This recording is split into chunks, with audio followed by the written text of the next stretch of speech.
What's up, guys? We are back for another Super 7 review. Today we're taking a look at a handful of ReAction figures. It's been a little while since I've looked at some ReAction figures, and I've got 5 different figures that, well, for the most part, have nothing to do with each other. So we're just going to take a look at a handful of them. We're going to start off with the Great GARLOO. This was a New York Comic-Con release that they had based off of a toy from, what, the 50s, I think? The Great GARLOO. This guy has a very, very unique card, and as always, it's going to be really hard for me to pull these guys off the cards, but it's finally time I'm going to do it. So this guy comes on kind of a die-cut card, so it's not just a straight rectangle. There is kind of a design to it here. And you can see we've got an interesting bubble placement. Normally they're on the left of the card. This time it's on the right to kind of go along with the artwork here. So you've got the vintage artwork on the front, and then on the back it's got kind of the taglines for all the advertisements from the original toy line. So the Great GARLOO, Mighty, Untamed, Terrible, and then a bunch of legalese and stuff like that. So this has a really unique card. It seems to be kind of a standout so far. We have got another Misfits Fiend. We're going back to Halloween this time. Finally going to open this translucent orange guy out, and this one, another unique card. So it comes on a standard kind of card this time, but the front has got the Misfits Halloween pumpkin. You can see the logo up there, but this guy glows in the dark. So the figure glows and the card glows, and then the back has got the Misfits Figure Club checklist going on that we've seen so far, which gives you an idea of what the other stuff in the line is. We have got the recent Decon exclusive Magic Armor Arthur from Ghosts and Goblins, so the old video game. There's a line of these coming out, and this is the first one. This card has the Japanese artwork on it, so you can see some Japanese artwork there with the figure on the bubble, and then the back of the card has got a kind of demo of how you power him up to get the magical armor in the game. So you can see him running, he gets the armor, and then he becomes all powerful, and then it's all done up in Japanese style, which is really fantastic. And then the last ones that we have, these two do have something to do with each other. So we've got the Phantom Starkiller. This was a New York Comic-Con exclusive, so this is the Killer Bootlegs and Super 7 collaboration to make a full production figure of Phantom Starkiller. Just look at that card art. It is so, so beautiful. It's amazing. Fantastic artwork, and this is easily one of my most anticipated ReAction figures in a while. And then the back has got a kind of starscape with a write-up of the backstory behind Phantom Starkiller. And then the last one that we've got is another Decon exclusive, and that would be the glow-in-the-dark Phantom Starkiller. So we've got different artwork, but it's done up in a glow-in-the-dark color scheme. The card does not glow, though. It's not a glow-in-the-dark card. It's just a glow-in-the-dark figure. And then the back has the same style of art that's on the first figure, just done up again in that kind of green motif. So we've got a lot of different stuff to look at, and they all come on beautiful, beautiful cards. That's the hallmark for this line as far as I'm concerned. But we're going to do it. We're going to take them out. So let's do it. Let's take a look. All right, guys, here they are out of the package. And I gotta say, for figures that, for the most part, have nothing to do with each other, these guys look fantastic together. I am so, so happy that I took these out, despite the fact that they still look beautiful on those cards. But let's get right to it. We're gonna just take a look at them individually. We'll look at the Starkillers together. But we'll just take a look at them one by one and go through it. So let's get started and take a look at the Great GARLOO. So like I said, the Great GARLOO is a toy from like the 50s or so, I want to say 50s, from Mark's Toys. So this is a reimagining of that old, it was kind of a motorized toy in the ReAction style. So 3 3/4 inch vintage Kenner style of figure, 5 points of articulation, and then some pretty sweet detailing, all things considered. So just to go through articulation, I mean, they're all the same, really. The head can swivel, the arms can swivel, and the legs can swivel. So it's exactly what you think. This guy does have a little necklace, and I guess that's a reference to the original figure. Having never seen one in person, I couldn't tell you one way or the other, but I've seen pictures of it, so I know what it is. It's a little medallion that sits around its neck that says GARLOO on it.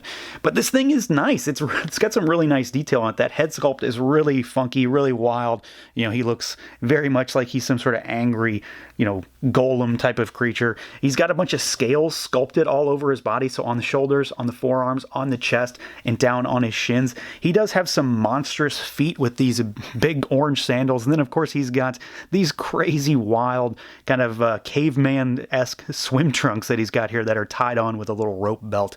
So it's kind of, you know, it's a basic figure, but this guy has a lot of character to him, and just the idea that Super 7 was able to get this license, which has to be among the more obscure things they've done lately.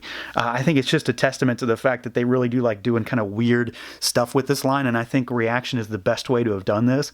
So it's really cool to get something that is a throwback to the old days of toys, back when, you know, toys were in their infancy as far as what we know them now, and Super 7's kind of reimagined it to be something that works very, very nicely in this 3 3/4 inch scale. Next up, we've got our Halloween-themed Misfits Fiend. This is, for sure, my favorite of the Fiends. Just everything about the kind of translucent candy orange plastic that they've got here is fantastic. We've got the exact same figure we've seen a number of times. There's so many of these at this point, but we've got a glow-in-the-dark skull. We've got a glow-in-the-dark set of hands. So it's that same fantastic figure that I've talked about a number of times already at this point, just done up in an awesome color scheme. You know, it's orange. You kind of have me right there. It's translucent. You've got me another time, and it glows in the dark. You really can't go wrong, not to mention the fact that we know the sculpt is solid. We know that the face is perfectly done. And I mean, come on, it glows in the dark. How could you possibly go wrong with this figure? Arthur is a figure that, honestly, I wasn't sure I was actually going to get. I have been interested in their Ghosts and Goblins line since I saw it revealed at whatever convention that was. But when I saw this one, I was like, well, I don't necessarily need this, but of course here we are and I have it anyway. Because at the end of the day, this is just an amazing figure. So we've got Arthur done up in the magic armor. So the gold armor, he's got a nice metallic blue belt with the red emblem down there. That head sculpt is very nice. It very much looks like the artwork for Ghosts and Goblins. You know, it's obviously not a video game look, but it's that artwork done up really nicely in the 3 3/4 inch scale. He does have this humongous metallic blue lance, which fits in with his belt, so it kind of matches. It brings things together. Sculpt is definitely on point. Everything looks nice. It's a very simplistic set of armor that works really nicely in this particular scale. He can only hold the lance in his right hand. That's pretty common for stuff like this. And then he's got an open palm left hand. But the coolest detail is, of course, the vinyl vintage style capes. So, you know, this thing just does it for me. When it comes to these figures, the few that have these capes, and I've got 3 in this particular video alone, when they have these capes, it's very much a nice nod to the old style figures that had this type of cape back in the day. So it's just a cool little thing that Super 7 does with these figures. I think it kind of just makes them seem more vintage, even though they're obviously modern toys, and just thrown on top of an already cool figure, you really can't lose. Likely the stars of the show, though, are the Phantom Starkiller figures, and I was really tempted to just leave these 2 in their packaging. These were the 2 that I had the most trouble coming to grips with. Well, let's just open them and we'll take a look. I saved the cards anyway. I know I say that a lot. But these are ones that just look so amazing on those card backs. But the figures themselves, these might be the best ReAction figures Super 7 has made. They are amazing, to say the least. And I know that we've seen a lot of killer bootlegs, Phantom Starkillers, over the years. I've never gotten one personally, but I have admired them from afar. It's really cool to be able to get one from Super 7 for, you know, a reasonable price, because they've always been in limited quantity, so the price has always been high, not to mention the fact that they've been made, you know, by one person. So it's nice to be able to get these for people who know what they are, but maybe don't want to spring for that level of toy in the more, you know, niche quote-unquote bootleg market. But these are fantastic action figures. The detail on these is just through the roof. Obviously, there is a Skeletor Darth Vader theme going on here. We've got the, you know, the chest box. We've got that green skull on the regular one anyway. We've got this amazing vinyl cape on both of them, which is ragged, and it runs the length of their body. It's fantastic. They've got a holster on the leg. They've got these space boots, the space harness, the whole deal. It's just a fantastic looking figure. But the coolest thing that I didn't know about until I saw people actually talking about this figure after getting it was that they have telescoping, you know, laser swords that come out of their hands. So there is this little guy right here, and you can just push it back and suck it back in, and then pull it back and push it out, and it'll pop out. So, you know, that harkens back to vintage Star Wars figures again. And that is just the most fantastic thing. I'm really glad Super 7 was able to get that in there. It's such a cool feature. It just kind of elevates these figures. Again, I think these are probably the best ones they've made, and rightly so. These have kind of done everything right by what the ReAction line goes for, and I think anybody who was even remotely interested in these has to be happy with them. I believe they sold out really quickly too, both times. But of course, like I mentioned, the green one and the white one here, it glows in the dark, so you have that added bonus, which who doesn't love a nice glow-in-the-dark skeleton spaceman? There's really nothing bad about what I just said there. Glow-in-the-dark skeleton spaceman. How can you lose? So overall, I'm really happy with these figures. There's a lot of fun stuff going on with these particular toys.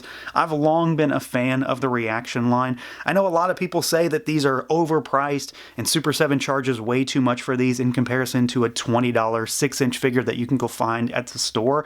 But in their defense, these are not made to be sold at every single Target and Walmart that's out there. These are made by a smaller company, they're made in smaller quantities, and they're for a niche market. So of course the price is going to be a little bit higher than what a lot of people expect them to be, but for people who really dig this style of figure, I don't think you can go wrong. There is a lot of cool stuff that Super 7 experiments with in this line. I mean, just look at this spread of figures. We've got stuff from a video game, we've got a band's mascot, we've got a toy from the 50s, and we've got a bootleg toy that is now a full production figure. So there's a lot of cool stuff that really comes out of this particular line, and I really look forward to what Super 7 has down the pipeline.